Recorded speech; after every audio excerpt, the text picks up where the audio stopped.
Welcome to the remaining part of Hegelian philosophy. In the previous session, we have discussed on Hegelian dialectics. In this session, we deal with the dictum, the real is rational and the rational is real.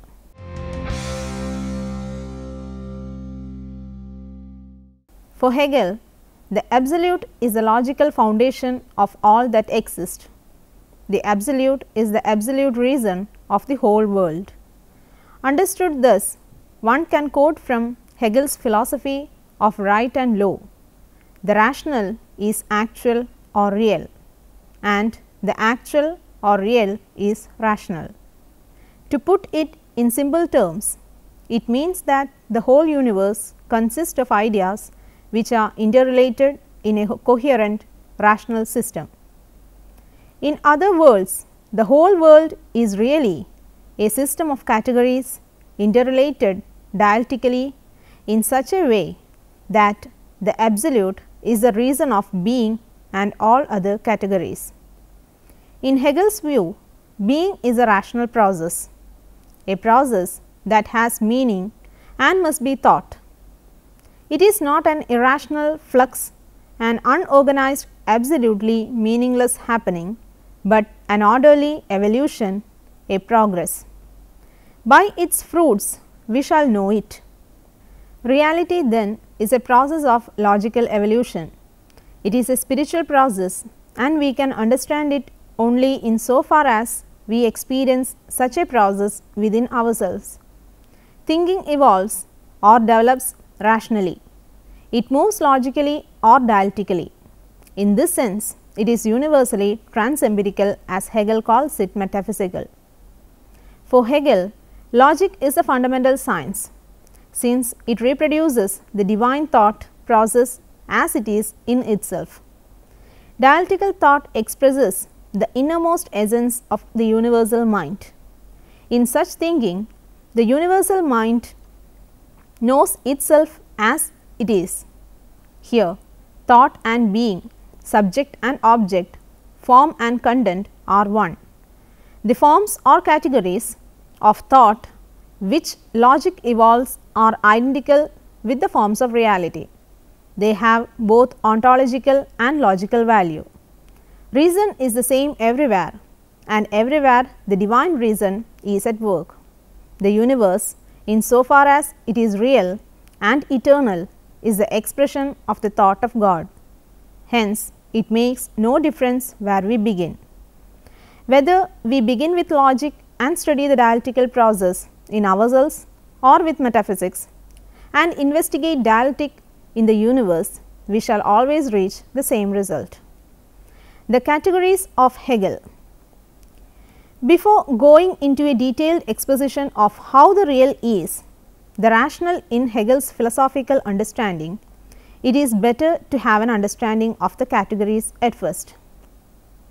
Hegel's conception of a category is at once a criticism and development of Kant's understanding of category.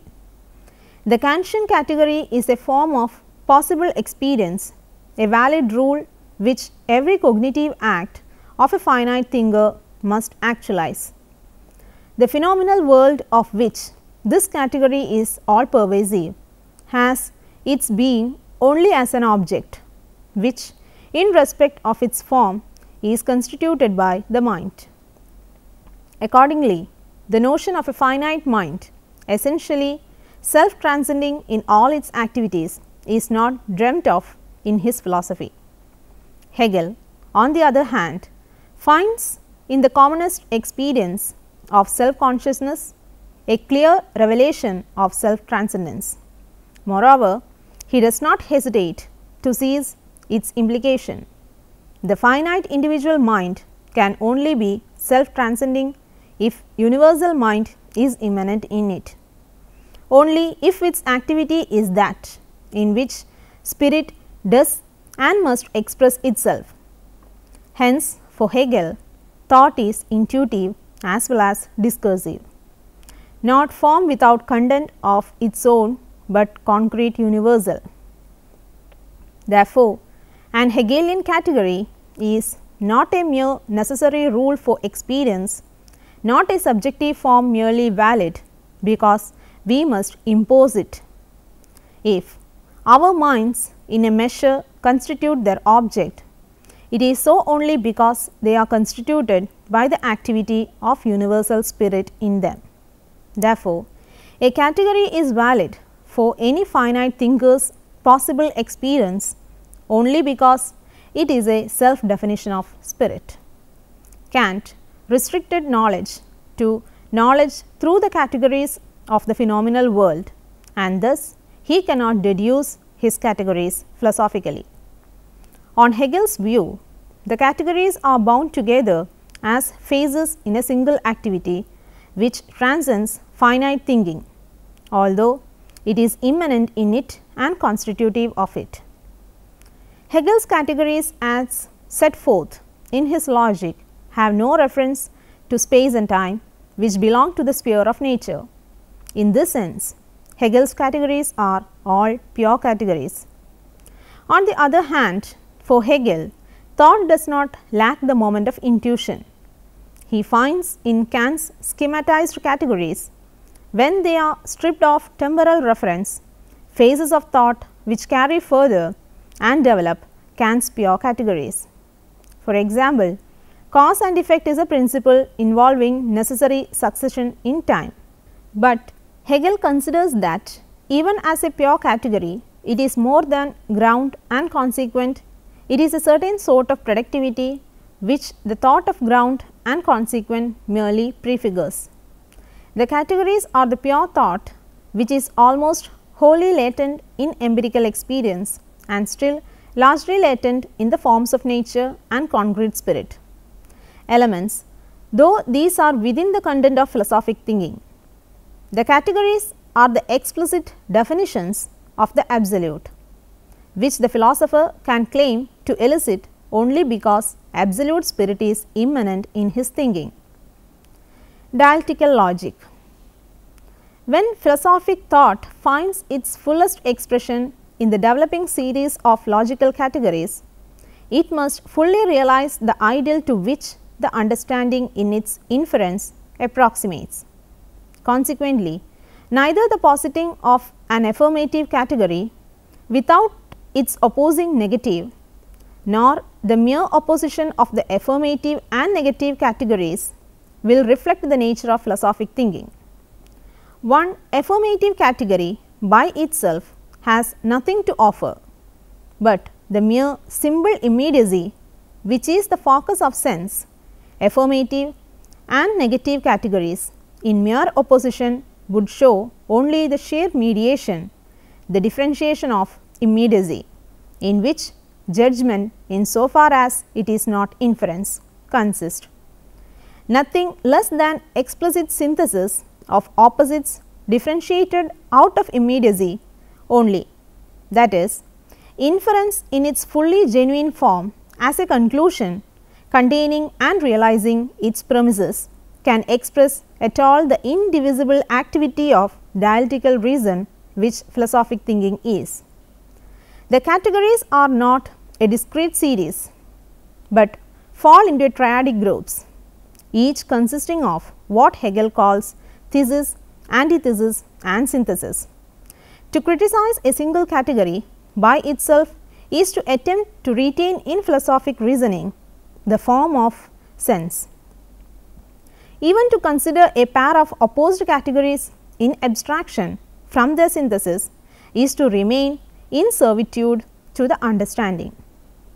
Anything said of the first category of a triad without reference to the second and third categories, or again anything said of its thesis and antithesis without mention of the synthesis, does not signify at all. Hegel selects for his first pair of opposites being and not being, that the absolute simply is that is its most abstract possible definition. To think the absolute as not being is, as Plato showed, to think it as other. In the thought of the absolute as not being, pure being is presupposed. Being and not being are abstractions with only a proleptic meaning. They only become intelligible when they coincide in their synthesis to which Hegel gives the name of becoming.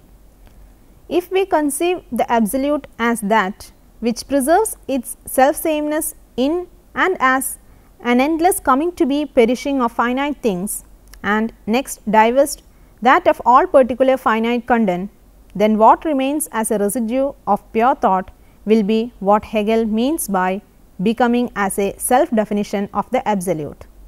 Hegel's becoming is not change, for change is temporal and time is not a category but a phase of nature. Becoming is a pure thought, a category operative in the experience of change. The triad might be called the minimum rationale, but the categories are not a series of discrete triads. The very nature of reason, which is but another name for absolute spirit, is the triple rhythm of its self-negation and reappropriation in its other self. Therefore, it is reflected not merely in the three phases of a single triad, but also in the relation of triad to triad. The triadic movement of spirit's activity repeats itself with variations on many scales. The first triad is an integral element within the thesis of a larger triad, and so on. Hence, not at any rate until we reach the final synthesis of the logic can becoming be wholly intelligible. Quality, quantity and measure are the three main phases into which being, the main thesis of the logic as a whole, falls. The absolute defined or self-defining as quality is simply the quale. Quantity is the contradictory of quality. The ensuing synthesis of quality and quantity Hegel finds in mass, usually translated as measure. Measure is the thought of the absolute as a proportioned whole, wherein qualitative and quantitative characters are in precise relevance to each other, as a whole in which their opposition infused without loss or compromise, absorbed into a higher and richer category. In the second main part of the science of logic, the logic of essence, Hegel deduces pairs of related categories such as essence and existence, force and expression, substance and accident, cause and effect, action and reaction. These are called categories of reflection. For example, essence is conceived as lying behind appearance, and force is conceived as the reality displayed in its expression. But the logic of essence does not leave us with the division of being into inner essence and outward phenomenal existence. For the last main subdivision is devoted to the category of actuality, which is described as the unity of essence and existence. That is to say, the actual is the inner essence which exists, the force which has found complete expression. If we identify being with appearance, with its external manifestation, this is a one-sided abstraction, but so is the identification of being with a hidden essence underlying appearance. Being as actuality is the unity of the inner and the outer. It is essence manifesting itself. It is under the general heading of the category of actuality that Hegel deduces the category of substance and accident, cause and effect, and action and reaction or reciprocal reaction. His logic is a progressive definition or determination of the nature of absolute in itself. This may give the impression that Hegel embraces Spinozism, but this would be an incorrect interpretation of his meaning.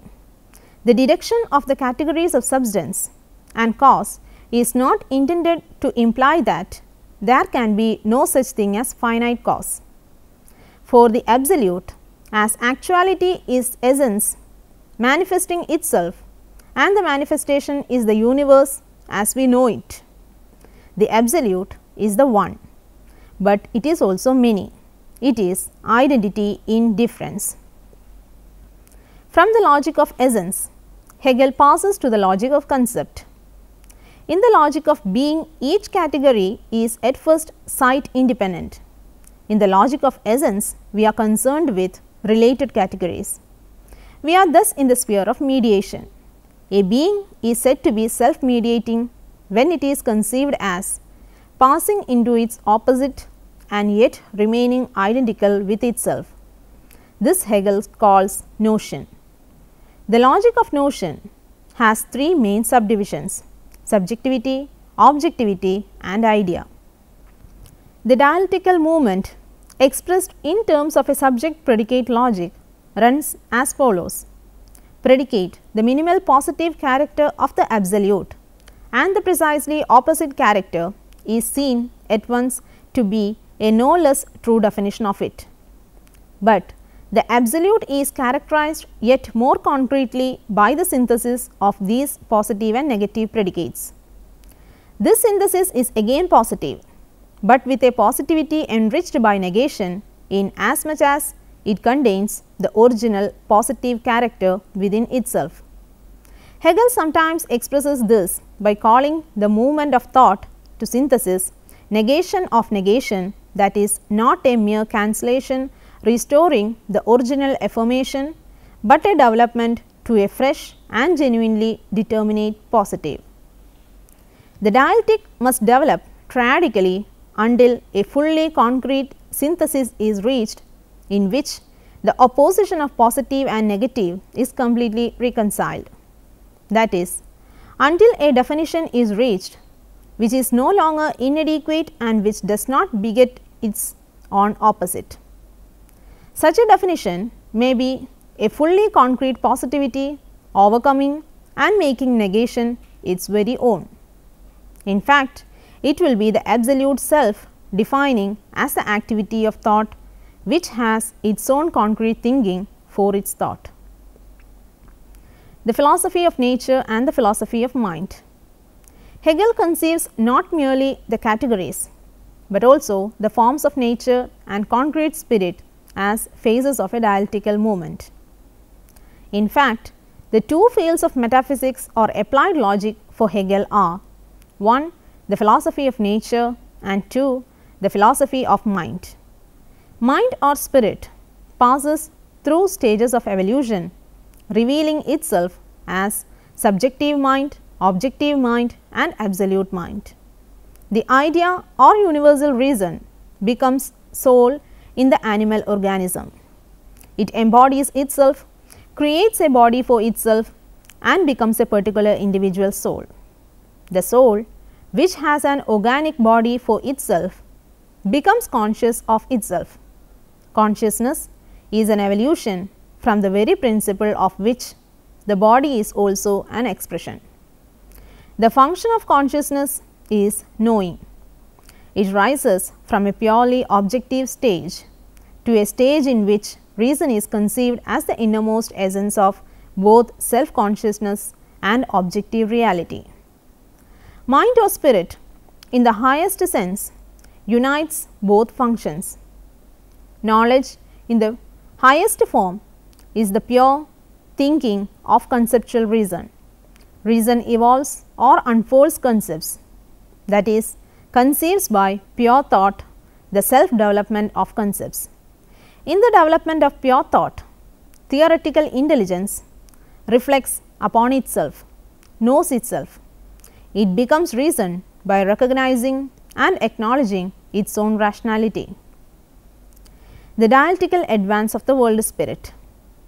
The world spirit is same sort of personal mind, but for Hegel, the personal God of Christianity is not the absolute reality. God is being. He is also self-thinking thought. The world spirit is the reality which unfolds itself in the dialectical process in nature, life and mind and becomes articulate in the self-consciousness of the final philosophy of the age. One can say that the absolute's knowledge of itself and the philosopher's knowledge of the absolute are aspects of the same reality. In his Phenomenology of Spirit, Hegel writes, "Reason is spirit when its certainty of being all reality has been raised to the level of truth and reason, is consciously aware of itself as its own world and of the world as itself. In other words, the world spirit rises to self-consciousness in man through his science, morality, religion and philosophy. The detailed exposition of spirit in itself comes under the abstract category of logic. Its antithesis is known as nature and the synthesis is called spirit. Logic deals with pure reason with its abstract categories. Nature, the antithesis of logic, is supposed to include within it space, time, matter, plants and animals. Spirit is the synthesis which harmonizes the contradiction of logic and nature. The spirit, therefore, is the final category and is the ultimate foundation of both logic and nature. In philosophy alone, the world spirit reaches its full realization. Hegel says, "The history with which we are concerned is the history of thought finding itself. Thought only finds itself by creating itself. Indeed, it only exists and is actual by finding itself. The creations are the philosophies." Now, let us summarize. Hegel was of the firm opinion that reason can penetrate the inner essence of the absolute or real. It is the essence which manifests itself in nature and in the history of the human spirit. The part of philosophy which is concerned with laying bare the inner essence of the absolute is logic. In other words, logic cannot be dissociated from metaphysics. This is well expressed through his famous dictum, "The real is rational and the rational is real." For Hegel, the absolute is pure thought. The science of pure thought is in fact logic. Hegel's position may be compared to Kant's view of transcendental logic. For Kant, categories are a priori. For Hegel, the categories become the categories of absolute thought, the categories of reality.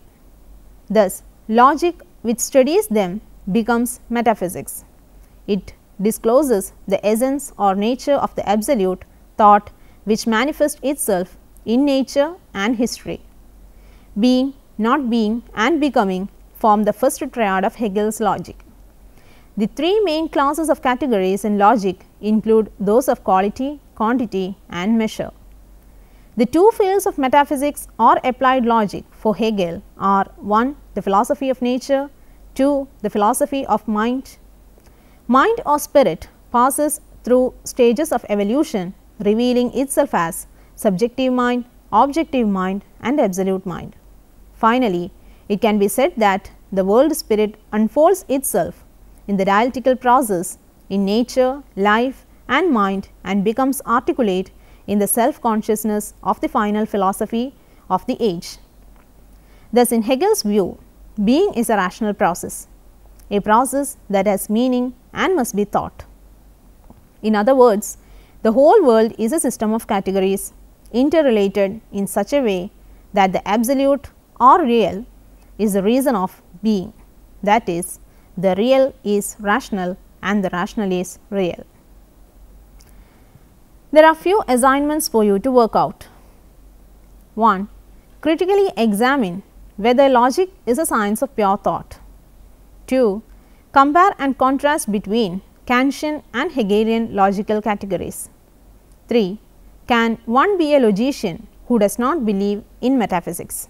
Discuss. 4. Examine the place of nature in Hegelian system of thought.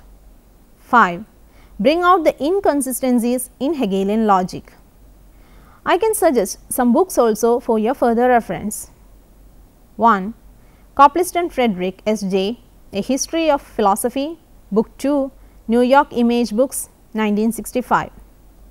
2. Tilly Frank, History of Philosophy, Allahabad, Central Publishing, 1992. 3. Wallace William, Prologue to the Study of Hegel's Philosophy, Oxford, Clarendon Press, 1984. 4. Stephen John Wright, A History of Modern Philosophy, New York, Macmillan, 1964. 5. Mashi Y, A Critical History of Western Philosophy, New Delhi, Motilal, 1994. Thank you for watching this session. We will meet in another session with another topic. Till then, bye.